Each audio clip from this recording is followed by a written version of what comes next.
అంటే క్రిస్టియానిటీ అంటే అప్పుడు మీరు ఫోర్త్ జనరేషన్ అంటున్నారు కదా సార్. ఉమ్, అప్పట్లోనే ఉమ్, మీరు క్రిస్టియానిటీగా మారినంటే మరి క్యాస్ట్లు చూస్తే వేరు వేరు ఉన్నాయి. అవును. అంటే ఇప్పుడు సమాజంలో క్రిస్టియానిటీ అంటే ఒక చిన్న క్యాస్ట్ వాళ్ళు మాత్రమే ఉంటారు. ఎస్సీ కావచ్చు, దళితులు కావచ్చు. సో ఈ విధంగానే క్రిస్టియానిటీని ట్రీట్ చేస్తున్నారు. అది పచ్చి అబద్ధం అమ్మా. ఉమ్, క్రైస్తవ్యం మాలమాదిగల మతము, కులం తక్కువల మతం అనేది ఉమ్, పచ్చి అబద్ధం. ఎందుకంటే అసలు మొట్టమొదట క్రైస్తవ్యం ఇండియాలోకి ప్రవేశించింది తిరువాన్కూర్ మహారాజా వారి సంస్థానంలో ఉన్న 300 మంది ఆస్థాన పురోహితులు యేసుప్రభువుని అంగీకరించారు. యేసుప్రభు వారి ప్రథమ శిష్యుల్లో అపొస్తలుల్లో ఒకడైన తోమా వచ్చి వాళ్ళకు సువార్త చెప్పి ఒక అద్భుతాన్ని జరిగించినప్పుడు 300 మంది బ్రాహ్మణ పండితులు సముద్రంలో బాప్తిస్మం పొంది వాళ్ళు ఈ 2000 ఏళ్ళకి ఇంకా కొనసాగుతున్నారు. ఆ డినామినేషన్ పేరు మార్ తోమా సిరియన్ చర్చ్, ఉమ్, అంటే తోమా ద్వారా స్థాపించబడిన అనేది. వాళ్ళందరూ బ్రాహ్మణులే. కనుక భారతదేశంలో మొట్టమొదట క్రీస్తుని అంగీకరించిన వాళ్ళు బ్రాహ్మణులే. తర్వాత పురుషోత్తం చౌదరి గారని, ఆర్ఆర్కే మూర్తి గారని ఇట్లాంటి బ్రాహ్మణులు ఉన్నారు. పులిపాక జగన్నాథం గారంటే ఆంధ్ర క్రైస్తవ కీర్తనలు ఎన్నో కీర్తనలు రాశారు. వారు సినీ గాయని పి సుశీలమ్మ గారి తాతగారు. ఉమ్. బ్రాహ్మణులు ఎందరో ఉన్నారు. అలాగే కమ్మవారు ఉన్నారు, కాపులు ఉన్నారు, రెడ్లు ఉన్నారు. మరి ఇవన్నీ ఎందుకు బయటికి రావడం లేదు? ఓన్లీ దళితులకు మాత్రమే యేసుక్రీస్తు ప్రభు అంటే దేవుడు. మమ్మల్ని మమ్మల్ని గుడిలలోకి రానివ్వలేదు కాబట్టి ఉమ్. మేము యేసుక్రీస్తు ప్రభువుని నమ్ముకోవాల్సి చాలా వచ్చింది. తప్పు, చాలా తప్పు. గుడులలో అర్చకులైన వాళ్ళు ఉమ్, వేదాలు చదివి వేదాల్లో క్రీస్తుని గురించిన సాక్ష్యాన్ని గమనించి యేసు ప్రభును అంగీకరించారు. ఇప్పుడు మా తాతగారు, మా అమ్మ వాళ్ళ తాతగారు వెంకటరామారెడ్డి గారు, ఉమ్, కొత్తపల్లి వెంకటరామారెడ్డి గారు సంస్కృత భాషలో ఋగ్వేదాన్ని చదివి ఆయన నల్గొండలో ఇదయ్య గారు గురువు గారు గురుకులం నడిపించేవారు. ఆ రోజులో 100 ఏళ్ల కిందట ఉమ్, అక్కడికి ఆయన గురుకులలో శిష్యుడిగా ఉండి ఆ గురుకులంలో ఉన్న సంస్కృత ఋగ్వేదాన్ని చదివి అక్కడున్న సాక్ష్యాన్ని చదివి యేసు ప్రభువే అని తెలుసుకుని సికింద్రాబాద్కు నడిచొచ్చి రక్షణ పొందాడు, బాప్తిజం పొందాడు సెంటనరీ బ్యాప్టిస్ట్ చర్చ్లో. ఉమ్. కాబట్టి మమ్మల్ని గుడిలోకి రానివ్వలేదు, వెలివేశారు, అందుకు మేము నమ్మాం అంటే ఇదంతా కూడా తప్పు. కొంతమంది క్రైస్తవ్యాన్ని నీచపరచాలి, కించపరచాలి, అవమానించాలనే ఉద్దేశంతో పనిగట్టుకొని చేస్తున్న అసత్య ప్రచారమే ఇది. అంటే వాళ్ళకి అవగాహన లేక చెప్తున్నారా, లేదంటే క్రిస్టియానిటీని కించపరచాలని చెప్తున్నారా? క్రిస్టియానిటీని అవమానించాలి. అవగాహన లేకపోవడం ఏంటి? సాక్ష్యాలు కనబడుతుంటే ఉమ్, ఇప్పుడు బ్రదర్ భక్త్ సింగ్ గారు, ఉమ్, ఆయన అంత లక్షల మందికి ఆత్మీయ తండ్రి. అవును. ఆయన ఏం దళితుడు కాదు, మంచి జమీందారీ ధనికుల వంశం. సాధు సుందర్ సింగ్ గారు వాళ్ళు కోటేశ్వర్లు, జమీందారీ వంశం. మరి ఇంకా అవగాహన లేకపోవడానికి ఇదైనా ఆధ్యాత్మిక మర్మమా? ఉమ్, ఏమి మర్మమైన సంగతి కాదు. మనుషులు కనబడుతున్నారు, వాళ్ళ కులాలు తెలుసు. తెలియకపోవడం ఏముంది? తెలిసి కూడా కావాలని ఆ సత్యానికి విరుద్ధంగా ఇష్టపూర్వకంగా చేస్తున్న దురుద్దేశపూర్వకమైన అసత్య ప్రచారం. ఉమ్, అన్ని కులాల వాళ్ళు అన్ని మతాల్లో ఉంటారని చెప్తున్నా. ఇప్పుడు హైందవం ఉంది, హిందూ ధర్మంలో మాత్రం మరి మాలలు మాదిగలు లేరా? అదే ఉన్నారు. మరి ఉమ్, ఇప్పుడు శ్రీరాముల వారిని ఆరాధించేవాళ్ళు, మొక్కేవాళ్ళు, మంచి కరడుగట్టినటువంటి ఆరాధకులు ఉన్నారు. కృష్ణుని ఆరాధించే ఆరాధకులు ఉన్నారు, మాలలు మాదిగళ్ళు ఉన్నారు. మరి వాళ్ళు ఎందుకు మాల మాదిగలు దేవుడు కాలేదు? ఉమ్, అట్లాగే మరి బ్రాహ్మణులు యేసుని ఆరాధించేవారు ఉన్నారు. ఇటు ఉన్నారు, అటు ఉన్నారు. కులానికి దేవుడి మీద విశ్వాసానికి సంబంధం ఏముంది?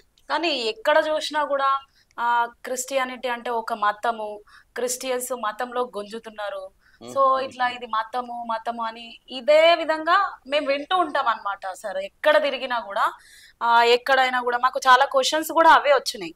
క్రిస్టియానిటీ అంటే ఒక మతము, పాస్టర్స్ కానీ అక్కడ చర్చికి వెళ్ళే వాళ్ళు కానీ వాళ్ళు కన్విన్స్ చేయడానికే ట్రై చేస్తూ ఉంటారు.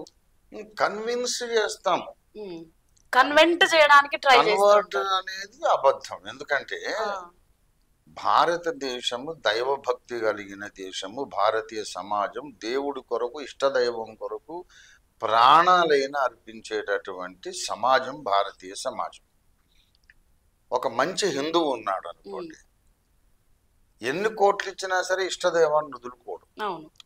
ఆ మాటకు వస్తే ముస్లిమ్స్ కూడా వదులుకోరు, క్రైస్తవులు కూడా వదులుకోరు. ఇప్పుడు దశావతారం అని ఒక సినిమా వచ్చింది, కమల్ హాసన్ గారు 10 పాత్రలు పోషించింది. అందులో ఆరంభం ఏం చూపిస్తారంటే, ఒక చోళ రాజు శైవుడు, కమల్ హాసన్ గారేమో వైష్ణవుడు. ఆయనను కొట్టి హింసించి ఆయన వీపులో కొక్కాలు గుచ్చి అతన్ని వేలాడదీసి చిత్రవధులు పెడుతుంటే కూడా ఆయన ఇంకా నా ఇష్టదైవాన్ని వదులుకోని అంటాడు. అది హిందూ ధర్మంలో ఉన్నటువంటి బలమైనటువంటి భక్తి అనే బంధం. ఎవరికైనా ఉంది అది. క్రైస్తవులను కూడా ఇప్పుడు కొట్టినా, హింసించినా, చంపేసినా క్రీస్తుని వదిలిపెట్టరు కదా. అలాగే హిందువులు కూడా, అలాగే ముస్లింలు కూడా. మరి ఎవరో డబ్బులు ఇస్తే మారారు అని అంటే అంత నీచులు భారతదేశంలో లేరని నేను అనుకుంటున్నా. అయితే మీరు అన్నారు ఆన్సర్ లోనే ఒకటి, కన్విన్స్ చేయడానికి ట్రై చేస్తాం. కన్విన్స్ అంటే ఏంటంటే, మనం దేవుణ్ణి చేరుకోవాలంటే ఇది సరైన మార్గము, దేవుడే బయలుపరిచిన మార్గము, అన్ని మత గ్రంథాల్లో కూడా ఉన్న విషయం ఇది అని చెప్పి వాళ్ళకు లాజికల్ గా ఒక ఆర్గ్యుమెంట్ ప్రజెంట్ చేస్తాము. వాళ్ళు ఆలోచించుకుంటారు, నచ్చితే నమ్ముతారు, నచ్చకపోతే వాళ్ళ మీద ఎలాంటి బలవంతం లేదు. బలవంతం చేస్తే కన్వర్షన్ అవ్వదు కదా. ఇప్పుడు ఒక ముస్లింని పట్టుకున్నాము, అతన్ని బాగా చిత్రవధలు చేసి, అతని గుండు చేసి పిలకబెట్టి అతనికి అంతా బాహ్య రూపం మార్చేశాం. అయ్యో నన్ను ఇలా మార్చేశారు కానీ ఎప్పటి నుంచి అల్లా వద్దు జై శ్రీరామ్ అంటాడా? అనడు. ఒక రాము భక్తుడిని పట్టుకుని బలవంతంగా సున్నతి చేశాం, టోపీ పెట్టాం, చేశాం. అయ్యో నా ఆకారం మారింది, సున్నతి కూడా అయిపోయింది కనుక రాముడు వద్దని అల్లా అని అంటాడా? అనడు కదా. పై రూపం మారొచ్చు, ఏమైనా చేయొచ్చు, కానీ బుర్రకాయలో ఉన్న విశ్వాసం మారదు కదా. ఎలాగ కన్వర్ట్ చేస్తారో కూడా ఎవరు ఎవరిని కన్వర్ట్ చేయలేరు. వాళ్ళ యొక్క సిద్ధాంతాన్ని వాళ్లకు పరిచయం చేస్తారు, ఆలోచించుకొని ఇది సబబుగా ఉంది, సమంజసంగా ఉంది, దీనికి ఆధారాలు ఉన్నాయి అనుకుంటే నమ్ముతాడు, నచ్చితే నమ్ముతాడు. ఇప్పుడు మార్కెట్లోకి ఎన్నో కొత్త సబ్బులు వస్తున్నాయి, పాత సబ్బులు వాడారు, కొత్త సబ్బులు వస్తున్నాయి, మా సబ్బు ఈ విధంగా మీకు మేలు చేస్తుందని చెప్తారు. అది విన్న వాళ్ళకు అది నచ్చితే అది కొనుక్కుంటారు. మత ప్రచారం కూడా అంతే. ఇప్పుడు ఆ లెక్కన క్రైస్తవులు కూడా చాలా మంది ఇస్లాంలోకి వెళుతున్నారు, క్రైస్తవ దేశాల్లో. తర్వాత ఇండియాలో కూడా అవుతున్నారు క్రైస్తవులు. కొంతమంది హిందూస్లోకి వెళుతున్నారు. మరి అలాగే హిందువులు కొంతమంది ముస్లిమ్స్లోకి వెళుతున్నారు, క్రైస్తవులకు వస్తున్నారు. మతం అనేది పూర్తిగా ఒక వ్యక్తి యొక్క స్వవిషయము. ఇంకొకటి, మతం అనేది రోజొక ధర్మం నమ్మొచ్చు. ఎందుకంటే బుర్రకాయలు ఉండే విశ్వాసమే, సమాజానికి సంబంధం లేదు. నాకు ఇవాళ యేసుప్రభు అంటే నమ్మకం ఉంది, కానీ నేను 45 ఏళ్ళు ఆయన సేవ చేసినా నాకు అన్ని అప్పులే ఉన్నాయి, నాకు ఎక్కడ కూడా డబ్బులు రాలేదు అని నేను బలహీనపడి నేను విసుగు చెంది నాకు యేసయ్య వద్దు, రేపటి నుంచి జై శ్రీరామ్ అంటాను అని అనుకుంటానేమో. అనుకుంటే అది ఎవరికి సంబంధం ఉన్న విషయం కాదు, నా వ్యక్తిగత విషయం. ఆ హక్కు నాకు ఉంది. ఇవాళ దాకా యేసుని నమ్మిన వాడిని రేపటి నుంచి రామభక్తుడిని కావచ్చు.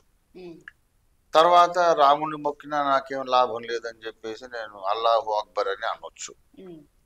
దానికి ప్రభుత్వానికి కానీ ఎవరికి అభ్యంతరం ఉండే అవసరం లేదు, ఎవరికో రూపాయి పోదు. కనుక మతం అనేది పూర్తిగా పర్సనల్ ఇష్యూ. దాని గురించి ఇంకొకటి బాధపడే అవసరం ఏం లేదు, ప్రభుత్వం బాధపడేది అసలే అవసరం లేదు.